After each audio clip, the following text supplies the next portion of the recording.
Berdasarkan informasi yang kami dapatkan dari teman-teman di lapangan, ternyata seorang Caimin yang menggunakan visa Satgas Haji dalam hal ini sebagai tim pengawas juga membawa istrinya ikut dalam rombongan.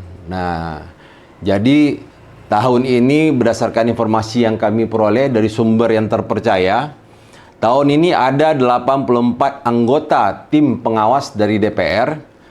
Nah, yang lucunya dari 84 orang ini, tapi bukan semuanya dari anggota DPR. Ada dokter, ada reporter, ada konten kreator, bahkan diduga ada seorang buzzer. Yang lebih mirisnya itu adalah istri Caimin juga ikut dalam anggota tim pengawas DPR. Ini saya ingin bertanya pada Gus Imin ini atau Caimin ini. Apakah dibolehkan menurut peraturan seorang yang bukan anggota Satgas Haji atau tim was Satgas Haji ikut dalam rombongan yang menggunakan fasilitas Satgas Haji? Belum lagi hal-hal lain yang kami dapatkan berdasarkan info. Pada saat terjadinya rapat, nah, ini berdasarkan info yang sumber yang sangat terpercaya yang kami dapatkan, yang kirim ke laporan Dumas kami, bahwa Caimin pada saat dilaksanakan rapat selama di Saudi Arabia, baik di Mekah maupun di Madinah, tidak pernah hadir pada statusnya adalah tim was. Dan ini yang jadi pertanyaan kita, apakah karena beliau ini membawa sang istri sehingga tidak bisa membiarkan istri ibadah sendiri tanpa didampingi oleh suami? Tapi yang paling penting dalam hal ini adalah tugas sebagai tim was harus dilaksanakan, tidak boleh diabaikan. Maka sebagai ketua tidak hadir dalam rapat-rapat yang dilaksanakan, baik itu di Madinah maupun di kami cek lagi ini ya, di Mekah dan Madinah. Nah,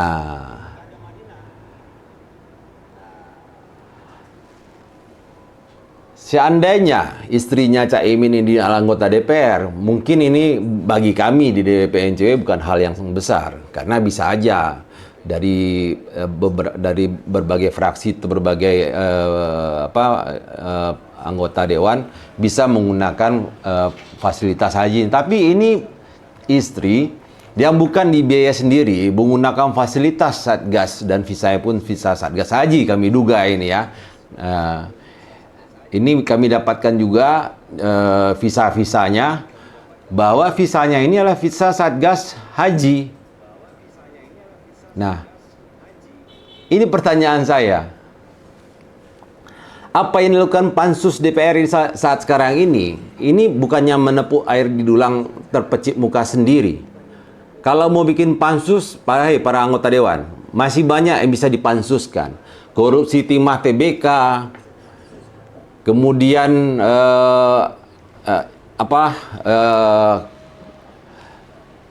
bocornya data masyarakat Indonesia. Nah, ini yang menurut kami yang harus menjadi concern. Adanya kekerasan terhadap masyarakat yang dilakukan oleh oknum aparat, atau kasus yang lebih hebatnya lagi, perpanjangan IUP-nya Freeport seharusnya dari tahun 2035 itu paling cepat boleh diperpanjang tahun 2030. Ini sudah diperpanjang yang mengeluarkan Perpres atau Kepres itu, sehingga bisa diperpanjang sampai main out hingga tahun 2061. Ini kan sebuah kenyataan yang pahit yang diterima oleh masyarakat Indonesia. Nah, kami membaca beberapa berita, di media sosial. Ada seorang pengkritik yang berinisial S,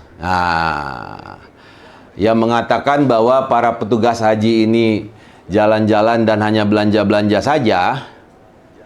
Nah, saya juga bertanya-tanya, apakah mohon maaf ini, para anggota Dewan yang terhormat, apakah para anggota Dewan yang terhormat ini pada saat di Mekah dan di Madinah tidak belanja-belanja juga?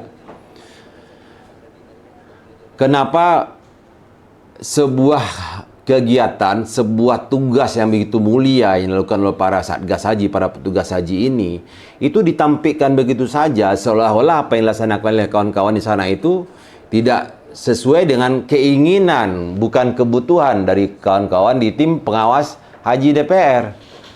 Kalau kita bicara apakah benar, ya kan? Apakah benar terjadi korupsi karena adanya pembagian kuota segala macam? Akhirnya kami pun di PNCW menelisik lebih jauh. Seperti apa sih pembagian kuota ini, dan apakah kuota ini juga mampir ke gedung DPR? Diberikan kepada oknum-oknum anggota dewan dan diberikan kepada pihak-pihak yang bukan sepatutnya menerima, tapi menerima manfaat atas kekuasaan yang dimiliki oleh oknum DPR tersebut.